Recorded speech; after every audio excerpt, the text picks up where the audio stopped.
Hi, I'm Andy Stevens from Eclipse Property Solutions, and today with Homebuilding and Renovating, we're going to turn this storage area into an ensuite wet room. So the first thing we do is get everything stripped out to see where everything is.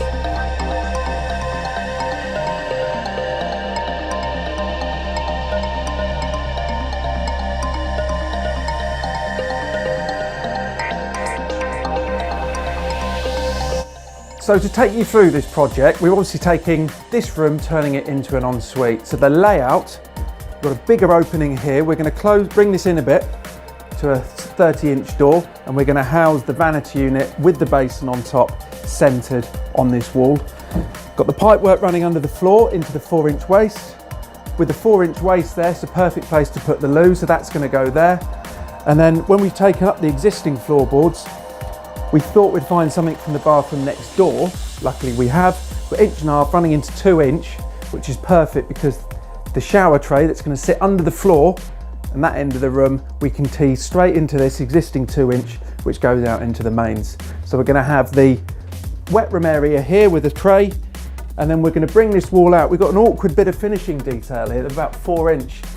One thing the customer asked for was a little alcove for shampoo, shower gel, that sort of thing. So what we're going to do is bring this out to the length of the shower area, put a return on it, and we're going to put our little alcove here. And one final thing, we're going to put the mixer here so we can turn it on and let it warm up before you get in. I don't think there's any point in having it in the shower beneath the head. You turn it on, it's freezing cold. So this will be the mixer here, and we'll put a little alcove here for all of our shower bottles and shampoo. This was a storage cupboard, and we've already removed lots, but this is full of pipework. There is all shapes and sizes. We've got 15mm, 22mm. We've got more that was covered behind here. This has got also electrics in, and a lot of this has got to be addressed. We've got to work out what's redundant and what's also being used, because this is where the actual wet room's going. So the first thing we've got to do now is have a look at this, what's live, what's not, and get it out or get it set back in the wall. So when you're building a wet room, you've got to take it back to the existing subfloor. In this case, it's timber joists. Take up the existing boards to see what you've got. With these being nearly 100 years old, they have warped and bent. So what we've got to, first thing to do is put a level on it both ways to see which way it's running out, because you've got to have the main floor of the ensuite level.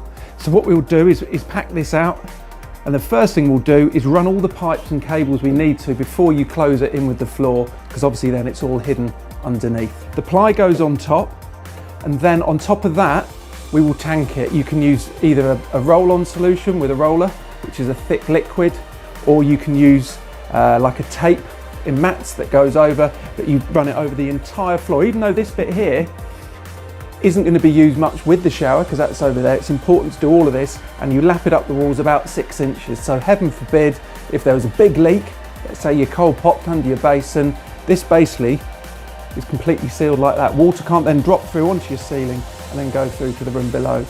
Once that's done, you can then use your tile adhesive, flexible, and then tile on top. Some people might want to use products such as a cement board instead of ply, which is a good option. It's more expensive, but that can be done, but you have more joints, so make sure you tape all your joints before you start tiling. And if your room is really bad and you can't get it spot on, you've got self-leveling compound, which comes in a 25 kilo bag. You use water, usually about 5 litres, you mix it up, and that will give you a perfect level floor. End of day one, we've got everything cleared out. We've taken out all the old pipe work, and then tomorrow we've got a heating engineer to come in to remove these pipes. They're right in the middle of where the shower's going. We've also got an electrician coming in. We can't leave spurs and sockets in the middle of a bathroom, so he's going to make all of these safe, and then we can crack on installing all the rest of the ensuite.